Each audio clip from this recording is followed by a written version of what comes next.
Welcome to New Possibilities. I speak truth to power without fear.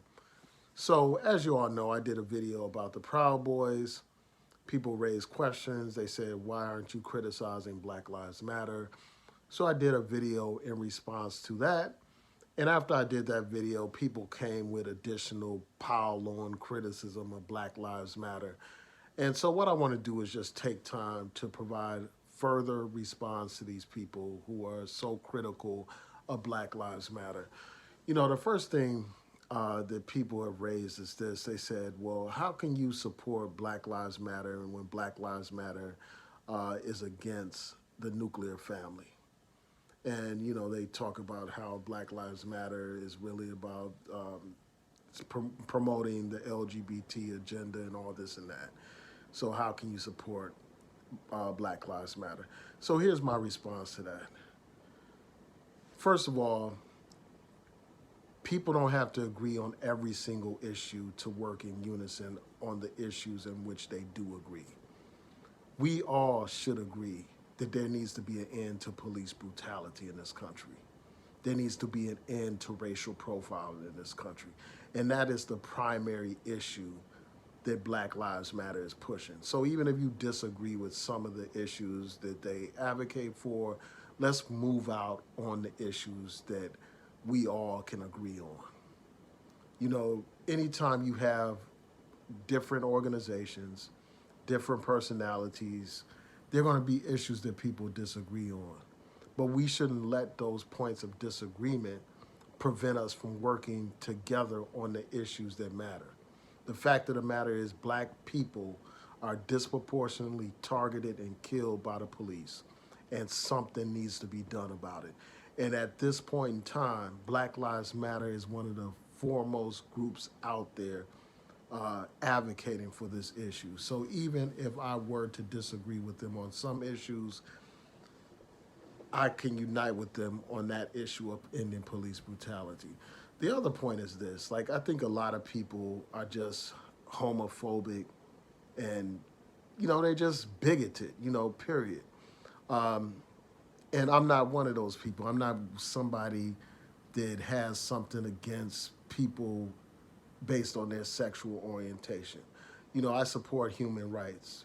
I support the right of people to be free from discrimination, based on their race, based on their gender, based on their sexual orientation.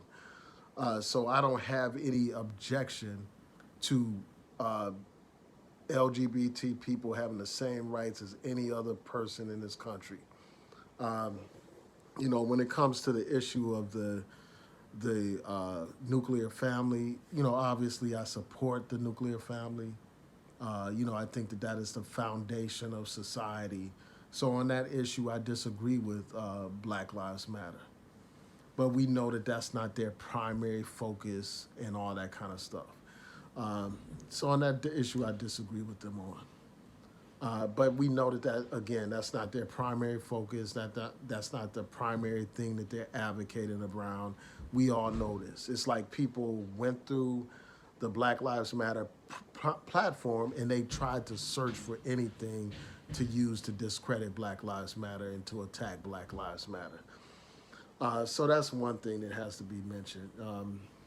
So again, of course, I support the nuclear family. I'm not against the nuclear family, and we don't have to agree on everything. So the other thing is this. People who have attacked Black Lives Matter based on the fact that some of the founders of Black Lives Matter have said that they are Marxists or they support the Marxist agenda. Um,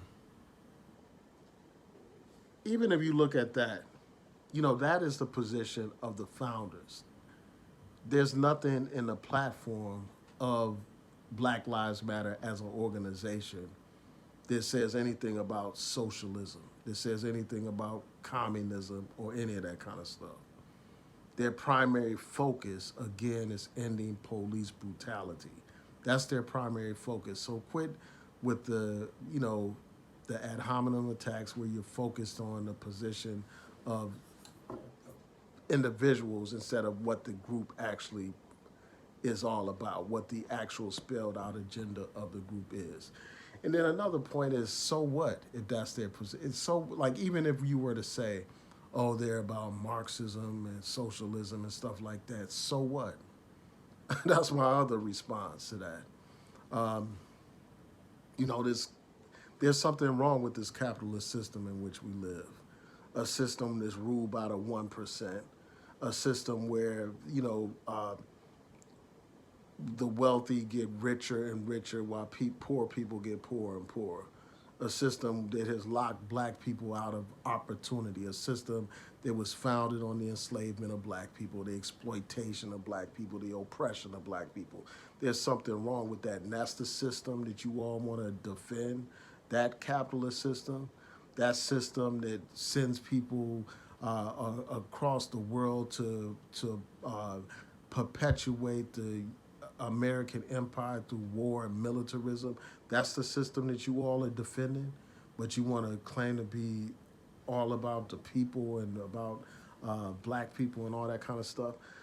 So that's one thing that I had to say. And then the other thing is this, like, a lot of these labels that people are putting on Black Lives Matter, it goes beyond just Black Lives Matter as an organization. I mean, they are using, the items in the platform, or, other things that they have against the organization, against all activists who are advocating to defend and protect black lives, even if they are not affiliated with Black Lives Matter. Anybody that's an advocate for ending police brutality gets tossed into that generalization of being affiliated with Black Lives Matter, and they use all that rhetoric to criticize all activists that are fighting against police brutality. So that's one thing that has to be pointed out. Like, most of the advocates that you see in the streets that are participating in a protest aren't official members of Black Lives Matter, aren't a part of that organization. They are activists uniting around a common principle and a slogan that Black Lives Matter. So that's another thing that has to be pointed out.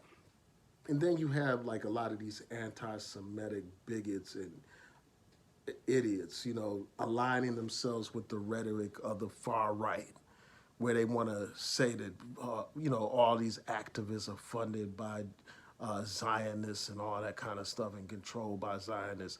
That's nothing but anti-Semitic tropes, anti-Semitic rhetoric, and ignorance, because, these groups are not run and controlled by Jews and all that kind of stuff. That's like a popular thing that's put out here to discredit the movement and to, undermine the legitimate demand for justice for black people. So those are some of the things that I have to say in response to these people that are so heavily critical of Black Lives Matter. I refuse to condemn Black Lives Matter. I support Black Lives Matter when it comes to this fight against police brutality. On the issues where I respectfully disagree, we part company on those issues, but we unite on the issues that matter to our people. Um, and it's like, one of the things that I've noticed is, a lot of the people that are fierce critics of Black Lives Matter, a lot of these people are do nothing, know nothing type people. They are not involved in the struggle in any capacity at all. They're not participating in any demonstrations, organizing any demonstrations. They're not lobbying members of Congress for, or members of their state legislature, or the White House, or the governor, or the city council, for the kinds of substantive legislative changes that we need to see in order to end police brutality. They're not doing any of this stuff. They are just talking, they are just entertaining people on social media. And half of these people are doing nothing but running with right-wing talking points that they get from people like Alex Jones, that they get from these right-wing Republican, conspiracy wackos. So that's my general response. I would be happy to go into far more detail, and I may just do so. I may do a live stream about this particular subject. But when I see these people go after Black Lives Matter the way they do, it just reminds me of the efforts taking part, that the federal government participated in to discredit and destroy black organizations and black leaders. And you have a continuation of that with these people going after Black Lives Matter for any and every reason. You would think that if these people were sincere about ending police brutality, that they would support and work with groups like Black Lives Matter. And again, Black Lives Matter is one organization, but there are plenty of people that are not affiliated with that organization that are still doing the work fighting against police brutality. And they get labeled and tarnished and put in the same bag as Black Lives Matter. And what these people don't understand is that this is a part of an effort not only to discredit Black Lives Matter as an organization, it's an effort to discredit activists, period, that are fighting to end police brutality. That's what it is. So with that, I'm going to say peace and blessings. Please rate, comment, subscribe. I may do a more detailed video, as I mentioned before, like specifically responding to a lot of these allegations in detail. You know, people have raised questions about what's happening with the money, what's, this and that. Any little question, just raising any kind of frivolous little question to discredit something that's positive. And, instead of like focusing on these white racist groups like, Proud Boys, who are, making it clear that they are racist, by burning Black Lives Matter signs. And don't get it twisted. Like a lot of these people think, oh, they just burning that sign because they're against the organization Black Lives Matter. No, they are against black people, period. They are the same people that will defend police brutality. So those are my thoughts. Please rate, comment, subscribe, like the video, share the video, hit that notification bell so that you'll know when I post new content on here. Peace and blessings. Have a great evening.